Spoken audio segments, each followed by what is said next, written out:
Bismillahirrahmanirrahim. Assalamualaikum warahmatullahi wabarakatuh. Saya Putri Maisuri dengan NIM 22042050. Pada kesempatan kali ini saya akan menjelaskan mengenai All Public Administration pada mata kuliah Teori Administrasi Publik dengan dosen pengampu Profesor Dr. Andus M. Fakri Ahnan, MSI PhD, dan Ibu Sinta Westika Putri, SAP MAP. Nah, di sini kita akan membahas mengenai paradigma dari teori administrasi publik. Nah, pertama kita akan membahas mengenai apa itu teori. Nah, teori itu adalah cara atau jalan terpendek untuk menyatakan sesuatu yang penting atau pengetahuan ilmiah yang menjelaskan sesuatu gejala tertentu.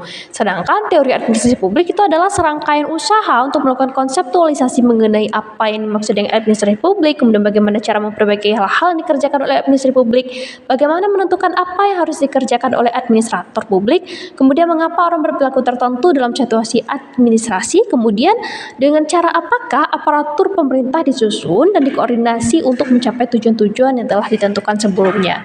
Nah, kemudian tujuan atau fungsi teori itu adalah pertama untuk menerangkan atau menjelaskan, bisa juga untuk meramalkan ataupun mengendalikan atau mengontrol dari suatu gejala yang bersifatnya ilmiah.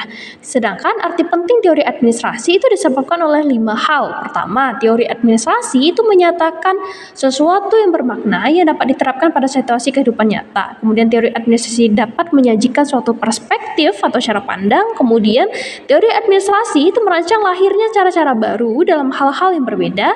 Dan yang keempat, teori administrasi yang telah ada dapat menjadi dasar untuk mengembangkan teori administrasi lainnya. Dan yang terakhir, teori administrasi membantu bagaimana caranya untuk menyatakan sesuatu lain. Kemudian kita masuk kepada paradigma ilmu administrasi publik. Nah, menurut Thomas Kahn, paradigma itu merupakan suatu cara pandang, nilai-nilai dan metode-metode prinsip dasar atau cara memecahkan suatu masalah yang ada dalam suatu masyarakat ilmiah pada suatu masa tertentu. Jadi Thomas Kahn ini dalam paradigma akan mengalami tahap pergeseran untuk semua disiplin ilmu, entah itu eksakta maupun ilmu sosial.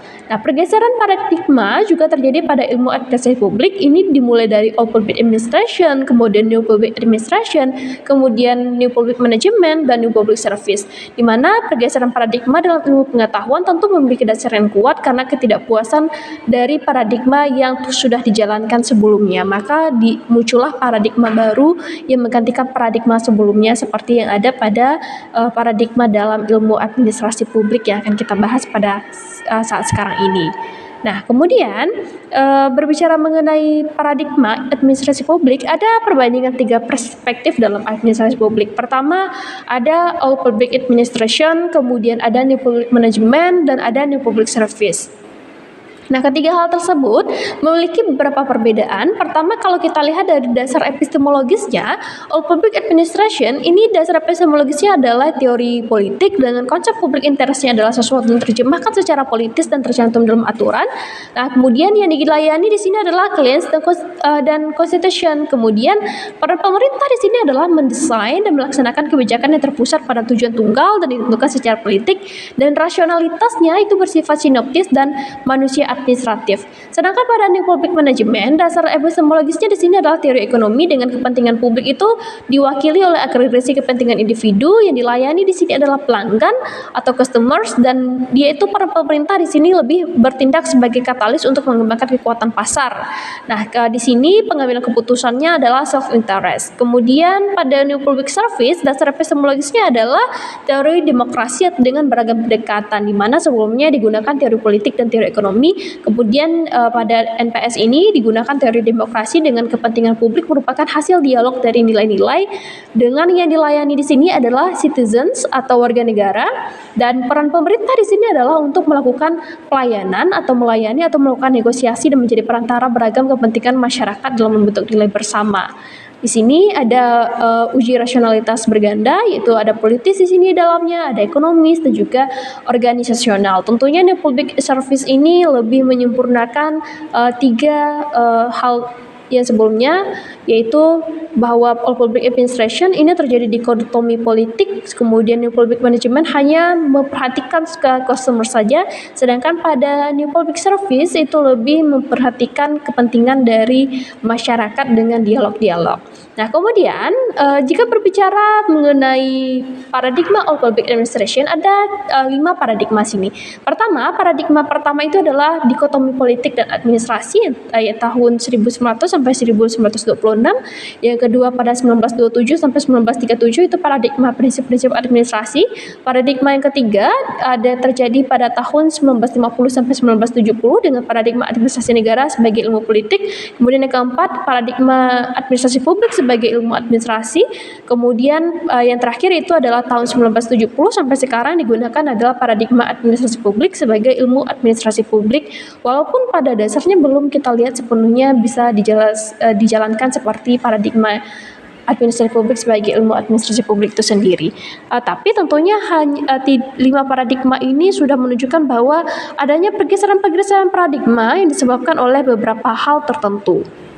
Nah, kemudian di sini kita akan membahas mengenai lebih mendalam apa itu OPA. Jadi paradigma all public administration ini atau dikenal juga dengan istilah administrasi publik klasik atau administrasi publik lama, itu diawali dari sebuah gerakan perubahan yang digagas oleh seorang tokoh bernama Woodrow Wilson tentang dikotomi antara politik dan administrasi, yang berpikir bahwa administrasi publik itu harus dipisahkan dengan dunia politik, di mana legislator ini hanya merumuskan kebijakan dan para administrator itu hanya eksekusi atau mengimplementasikan kebijakan.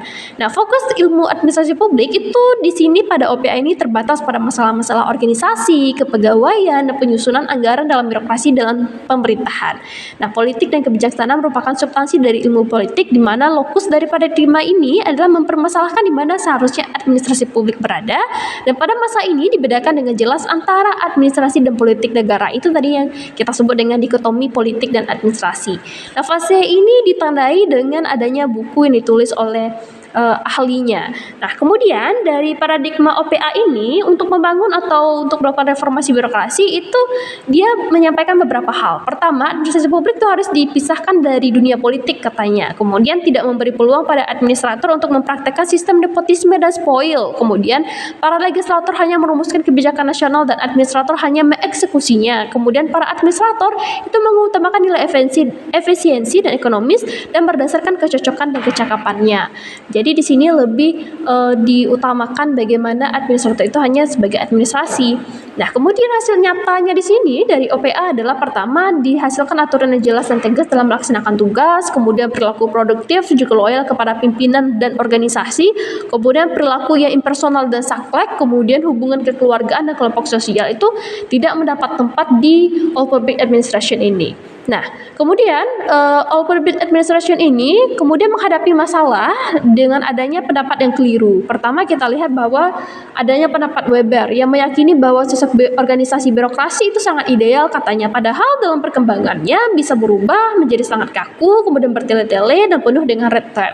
Kemudian Taylor sangat yakin satu-satunya cara terbaik untuk melaksanakan tugas, padahal dalam perkembangan zaman banyak cara lain, misalnya hasil rekayasa teknologi dan kemajuan ilmu pengetahuan.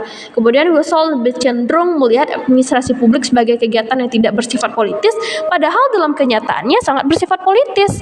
Nah, pelajaran penting yang kita dapat dari paradigma all public administration ini adalah untuk membangun birokrasi itu diperlukan pertama profesionalitas, penggunaan prinsip keilmuan, hubungan impersonal, penerapan aturan dan standarisasi yang secara tegas, kemudian sikap yang netral dan perilaku yang mendorong efisiensi dan efektivitas. Tapi dari beberapa ciri-ciri dari OPA ini, kita bisa lihat bahwa paradigma dan pendekatan all public administration ini lebih cocok atau pas untuk digunakan pada departemen atau lembaga yang menangani bidang atau sektor politik hukum atau polhukam. Nah, kemudian di sini bisa teman-teman lihat daftar rujukan atau daftar pustaka yang digunakan dalam penyusunan PPT ini ada 3, yaitu dari beberapa jurnal yang diambil sesuai ketentuannya. Nah, mungkin sekian dari saya. Terima kasih. Wassalamualaikum warahmatullahi wabarakatuh.